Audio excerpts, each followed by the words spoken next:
So yesterday was the 4th of July, all about our freedom. Sometimes we don't feel too free, do we, in the world? There's a lot of enslavement that is still present in our world. But to be free without a voice, how does that feel? To not be able to voice what you think, what's going on emotionally for you, who you are, what's your truth. Walking around totally shut down, not connecting to others because you're not even connected in the center. What stops us from using our voices? Fear. Fear of not belonging. If I say something and someone else thinks different, believes different, I won't belong anymore.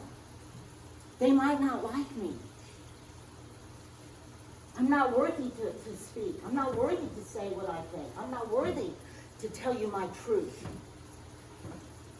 You may judge me. So fear stops us. It closes us down, shuts us down. So I'm going to ask you a question, and you've got paper and pencil, right? When I ask you this question, I invite you to put down the very first thought you have. Because once you go past the first thought, then you're in to the mind, the monkey mind, and then you've taken a step toward fear. Because the mind is going to do everything it can to tell you something else to be in control of you. So intuitively, the first thing that comes to your mind is the first thing that needs attention. Is the only thing that needs attention. Because after that, you're in that whirlwind, right? So I'm going to ask you this question. Very first thought.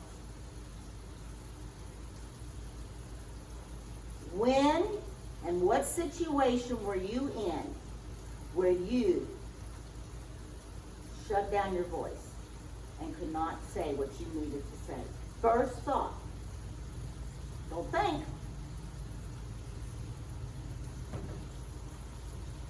I see the people who are thinking. Nobody's going to see this but you. Ask it one more time. Huh? Ask it one more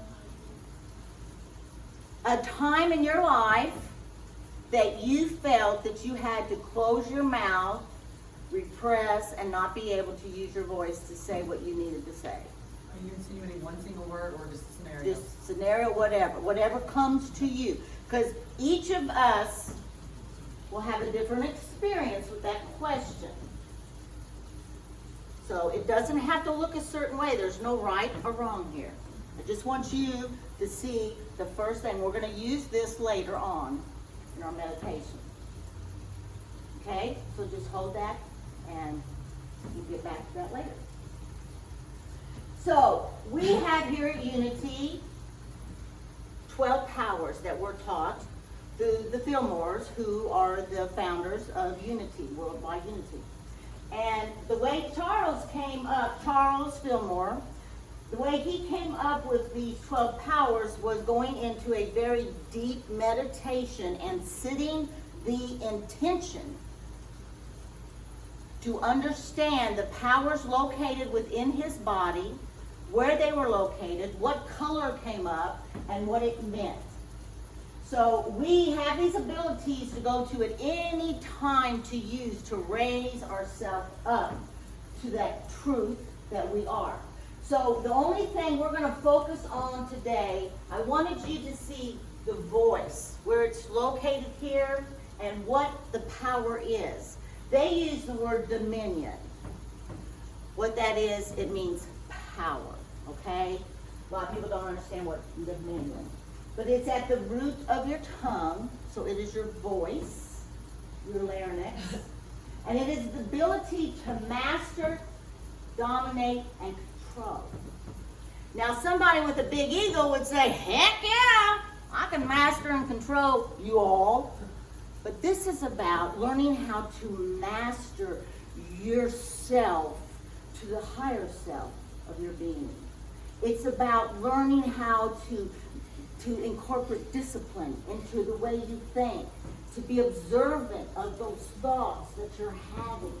You have control over how you think and feel. Most people don't think that they do.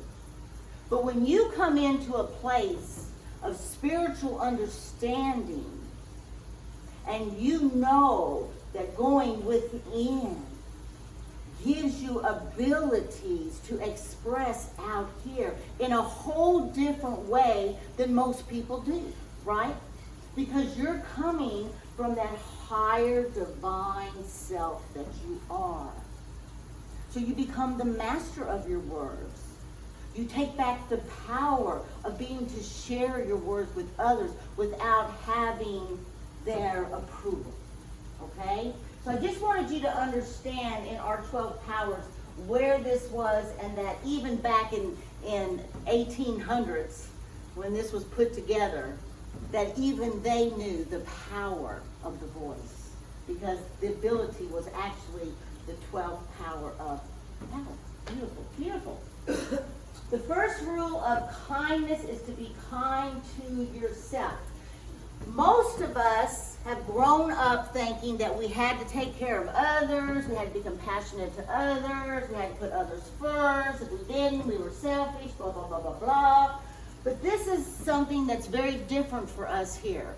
We know that we have got to love ourselves first, that we have to be kind to ourselves, compassionate to ourselves, that has to be the priority, connect and center ourselves in that divine. We have to have that before we go out here. Because what happens if you don't have a foundation created of kindness for yourself, if that foundation isn't there, when you go out and you give all of that to somebody else, you're going to get tired. You're going to get resentful. You're going to get angry. Because you haven't taken care of where that energy's coming from. You can't give it if you don't have a foundation and reservoir of it. So it is so important that you do put yourself first and become that radiant, kind light. Then you go out and radiate out to other people. Okay? Then you're overflowing with energy. Right? So we're going to talk a little bit about vulnerability, because it takes you to be vulnerable to sometime talk about your truth, right? Sure. So this is Brene Brown, B-R-E-N-E, Brown. And if you want to know anything about vulnerability, shame and blame and authenticity, this is the woman to go to. She's an author. She is a motivated speaker. She's on TED Talks, YouTube. She's everywhere. Netflix. And we actually, 2 years ago at our Unity convention, we had, our whole convention was on vulnerability. And it was on her work. So I invite you to check her out. Vulnerability sounds like truth and feels like courage. Truth and courage aren't always comfortable, but they're never weakness. Vulnerability sounds like truth and feels like courage. Do you know how it feels when you are able to sit in your truth? It takes great, great courage, doesn't it? The songs this morning was about being brave, roaring, expressing, using that voice. And that takes courage, right? And that's another thing, that we have to create this foundation so that we stand on that courage, we stand on that bravery, we allow that to come up and out of us. And know it's our truth. It's unique. It may not look like everyone else, but it's my truth. And it is unique. And it is perfect. Because it is of me. I am one in the whole of you. So I want to share a story with you. I have had a lot of difficulties with my thyroid, with my voice. My whole life I shut down. When my mother died at 7, my dad said, don't cry, you're the oldest. I know a lot of you have already heard this. You're the oldest, don't cry, you have to be strong for your sisters. So every time I cried, I would go into the closet, you know how your clothes hang down, and I'd sit in the corner and I'd stuff the clothes in my mouth so no one could hear me cry. I shut down my voice at the age of 7. It lived in total fear of ever expressing anything I ever felt, anything I ever needed to share, anything that I ever needed someone to help me.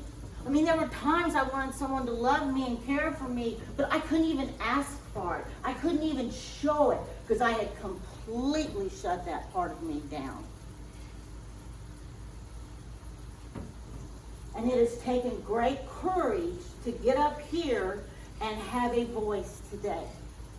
And I'm grateful for it, and I'm brave for it, and I'm grateful that I stepped into the courage and I'm able to share my voice with you and my experiences with you and my evolution with you of how do I get from a child stuffing, and I did it throughout my whole life, always stuffing it back in.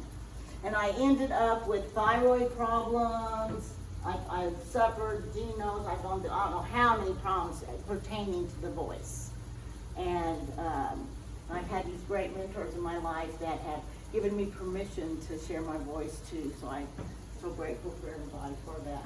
But anyway, vulnerability is beautiful. When you are able to step into that courage and be an expression of what is going on within here, and that's everything. Even when you have stuff that's disturbing you. Like we've had so many people last week that have gone through so much releasing and letting go of what's, it's coming back up for us to pay attention to. It's been a rough week here. But we have, every time someone sheds a tear, we go to them, cry, let it out, you're safe, come on. We want to invite them to be completely exposed, to let out whatever it is they need to share with us. And we'll create safety and support them and love them. And once they let that out, then it won't come back up again. They won't have to recycle that back around. But if you don't give it attention, you're going to see it again. It's going to be probably a little bit more scary, and we all know that, don't we? Mm-hmm. So she gives us steps to go through when we want to use our voice and be vulnerable. So her first step, I love this, don't armor up. What do we do when we go out into the world?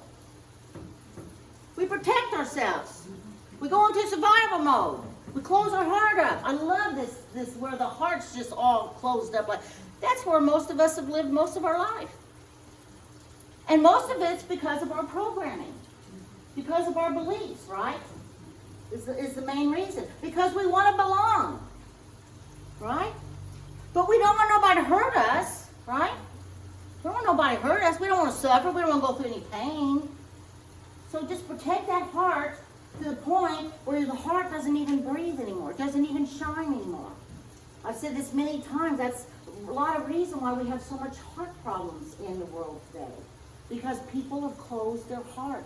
They're in such a protective mode and so afraid they're going to feel some pain. And I said this a few weeks ago about the pain is when you exercise the heart. The pain is when the heart starts to crack and open up and the light starts coming through. The pain is there for a reason. It's trying to get your attention. The heart just wants you to pay attention to it. It just wants you to love. That's all the heart wants. And you can't do that if you're protecting it. Go out and live life. Don't be afraid. You'll work through the pain, and you'll learn through the pain, and you'll come out on the other side of it, and your heart will have worked and exercised itself, and it'll love a little bit more. That's how it is. And it is a process to be kind during it all. So her next step is vulnerability. The willingness to show up and be seen with no guarantees of the outcome. So, I found this so much with this Sunday group. I get up here, and I show up, and I think I have to be a certain way, and I have to think, okay, who's out here? Who do I have to please today? What do I have to say a certain way? Okay, they might understand, they might not understand. Oh, you know, so what do I do today? Okay? So what I've done is I'm not being vulnerable and authentic. I'm not exposing my truth. You hired me to be a spiritual leader. You hired me to expose my truth. You hired me to share. I got a card today that said that to affirm that I'm intelligent. I don't believe I'm intelligent. So I got that card this morning and it says that I am intelligent. But what happens is we don't trust ourselves that we're going to be okay. We don't trust ourselves that to know that no matter what the outcome is, I haven't changed my truth. I haven't changed the radiant light that I am, the love that I am. None of that has been affected whatsoever. Right? That's absolute. That doesn't ever change.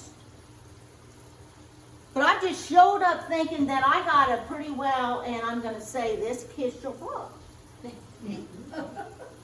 No, because that's not authentic. That's not my truth. And I don't want to feel that way because I have imprisoned my own heart by doing that. And that's what we all do, right? And that's another thing about the present moment. Being right here, right now. If I'm in the outcome, what have I done? I haven't experienced the presence because I'm too busy out here thinking about, oh God, what's going to be like? What are they going to say? They're going to think different about me? They're not going to like me anymore? They're not going to love me anymore? Then I've ruined the presence, right? Very important. Step 3, have the courage to be imperfect. She wrote a book, which I did a talk on some time back, and I think we have those books in here about imperfection. And I always love the saying, I'm perfectly imperfect. Did you see that on Perfect. your Facebook page today? Oh, no, I didn't see that. I put that on your page. Oh, you did? Oh, cool. Yes, I am unique with everything about me, no matter what it is. I am unique. There's nobody else like me. Nobody. And all the people in the world and all that goes on in the universe. Nobody. Nothing. Nothing. And that is so cool to know that. That to give ourselves permission that it's okay to be imperfect. Used to worry about my weight all the time. I don't care about it anymore. I'm perfect. I feel good. Someone else doesn't like it, well, that's their problem, not mine. So I've let that go. I've freed yet again. Taken another bar off the sale that I created throughout my whole life. And now I'm actually starting to lose some weight because I've let it go. I've surrendered it, and I'm just being this healthy person that I can be. And I don't want to be perfect.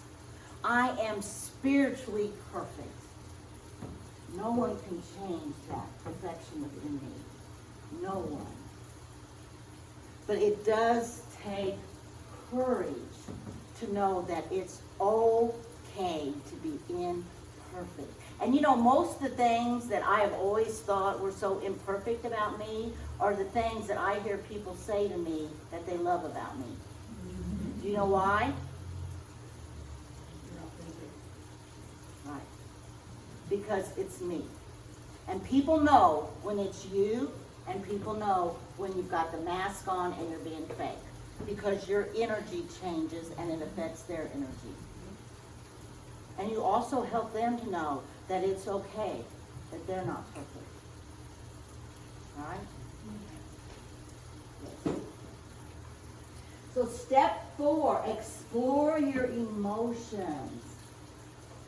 We are here to explore this lifetime. We are here to discover things about ourselves and each other. We didn't come here to just negate our emotions or try to change our emotions. We are here to feel every emotion. Do you know anything that happens, the first thing you do is you feel, right? You feel. And if you feel that first feeling that comes up, if you don't address it, give it attention, and ask, why am I feeling this? What's this from? Start asking these questions, okay? Because you're creators, okay? If you want to create a life that looks like you would like it to look, you are giving these emotions to direct you, to help you get to that higher reality. So if an emotion is coming up, it wants your attention. And then we start asking and exploring and discovering, what's this emotion about? What's it connected to? Is this something from my inner child that's showing up? And this is another way that we master our life. We create discipline. We become the observer, the creator. So explore those emotions. Allow them to show themselves. Feel it. Give it attention. And then you'll know what work needs to be done from that place.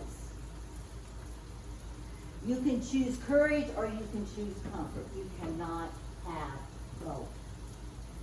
How many times have we said, when we get to the place where we are comfortable being uncomfortable?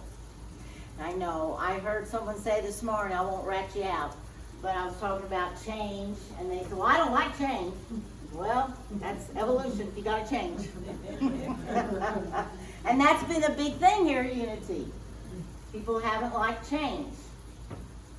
But it is part of your spiritual evolution to evolve.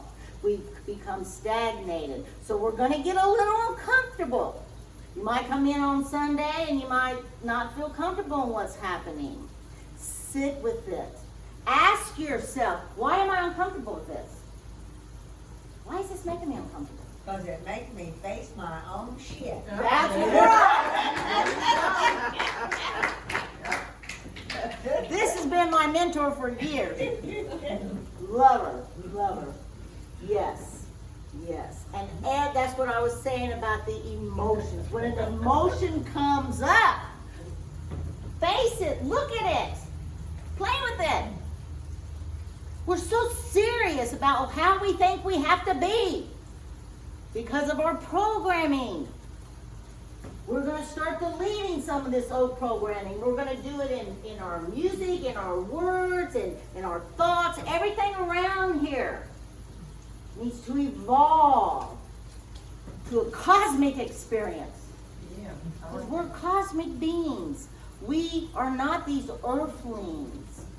Yes, we're grounded in Mother Earth, but we are also cosmic as well, right? We're like the trees stretching up to the universe. So we're going to get a little uncomfortable. It'll be okay. Just know that as you accept the change, you are evolving. Just know that about it all. And then let it go. Feel it, let it go. That's kind of the whole thing with like the pandemic that's going on right now. Mhm. Obviously they're enforcing that fear and keep choking everybody with that. Yeah. But it's we can't wait to get back to normal. promo wasn't working, so obviously this is happening for a reason. Exactly. So let's not rush back to normal. Yes. Let's keep going with it and evolving and, seeing how things actually pan out in the end.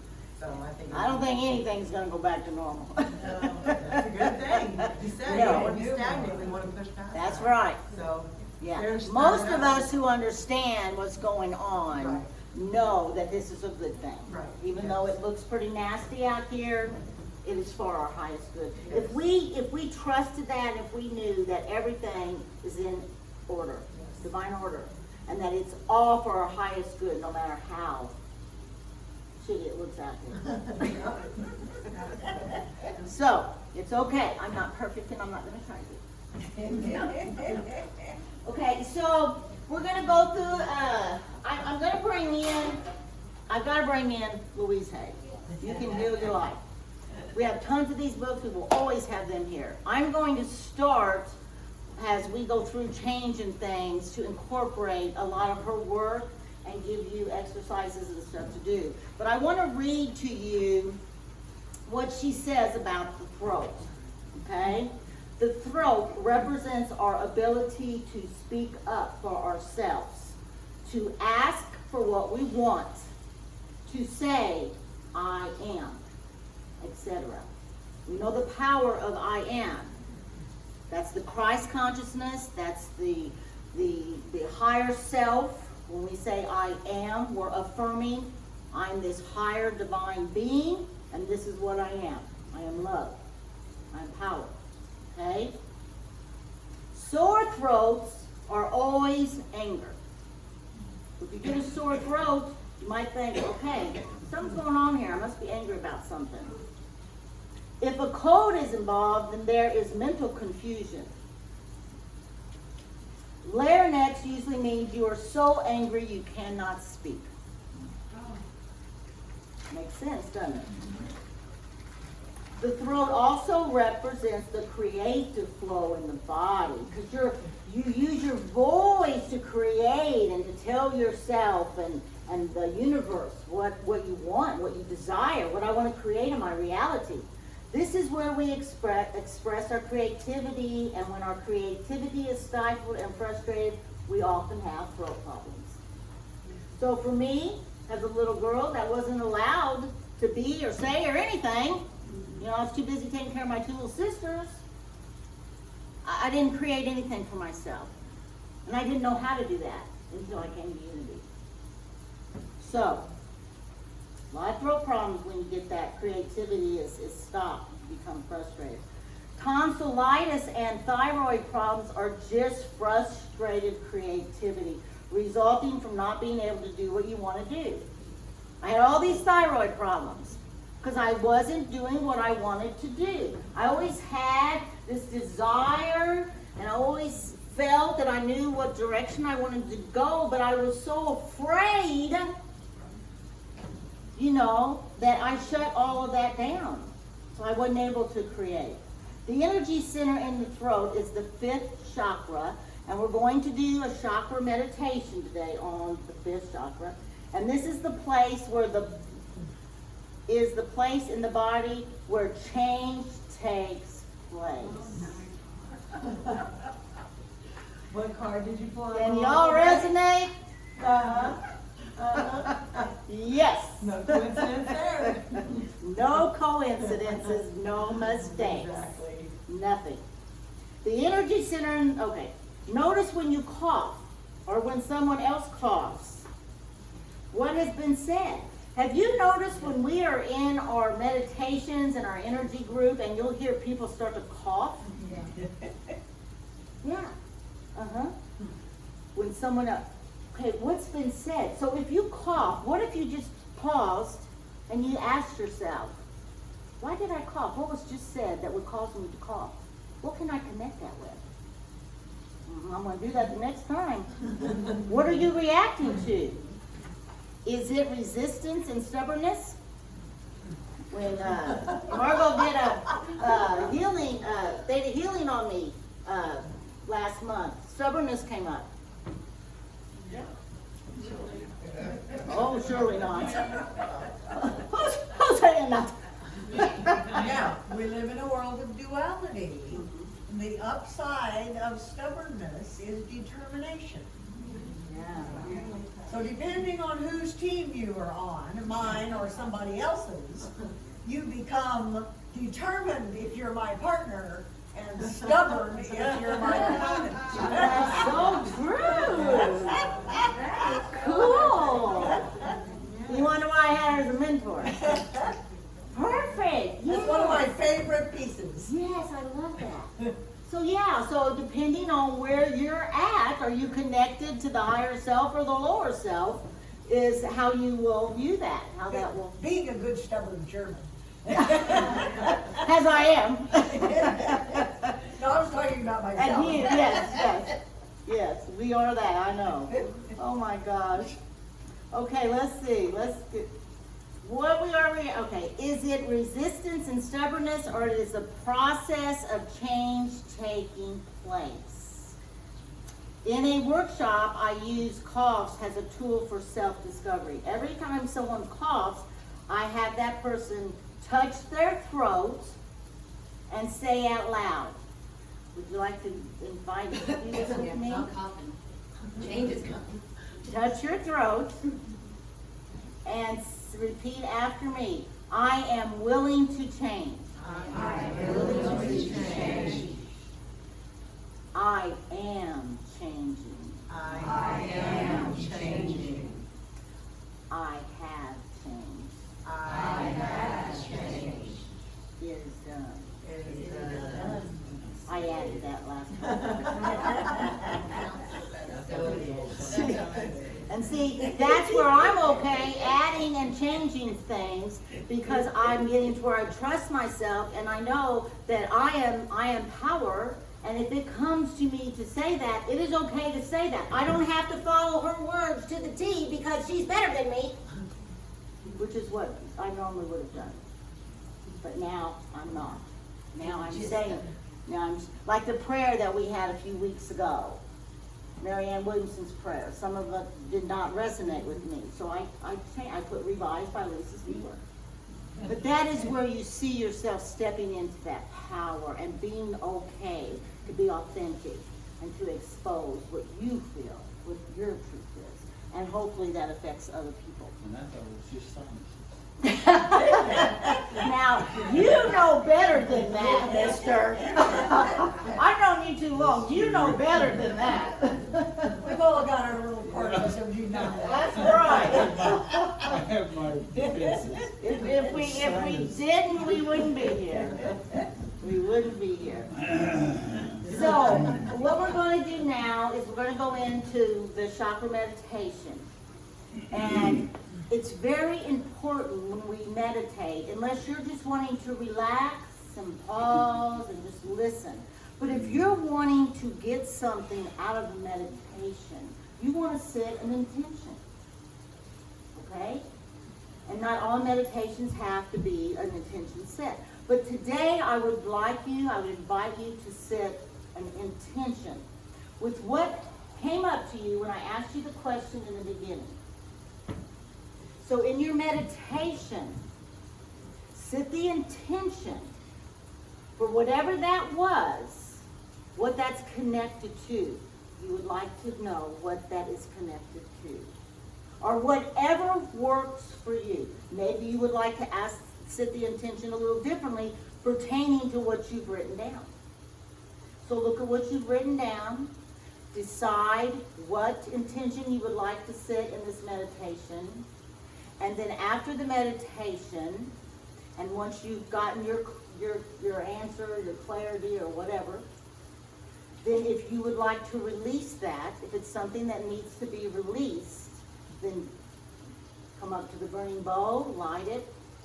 Our fire is transformation, our water is to cleanse and let go. So after the meditation, we'll do that. And did I tell you I was getting you journals for? Okay. Well, I meant to do that in my announcements, but next week we're going to have a shelf, and I'm going to purchase journals, and you put your name on them. And every Sunday, you can pick your journal up at the front door. You can take it home. But a lot of people take it home, it doesn't come back.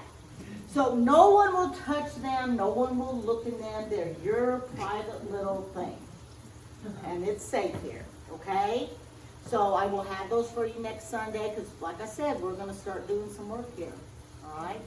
So let's just get still in our seats and feel the support of the universe as we sit here, and we wanna straighten our spine, we wanna connect to source, we connect to our crown chakra, and we just see source coming down, has a crystal light down into the crown.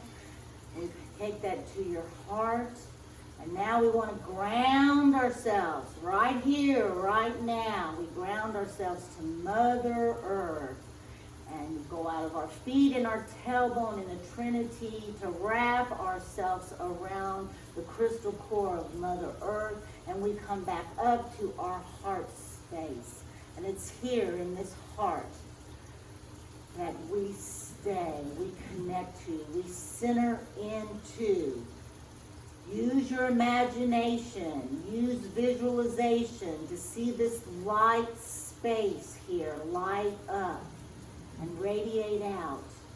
And meditation will take you into the fifth chakra of the throat. So enjoy and listen. Listen.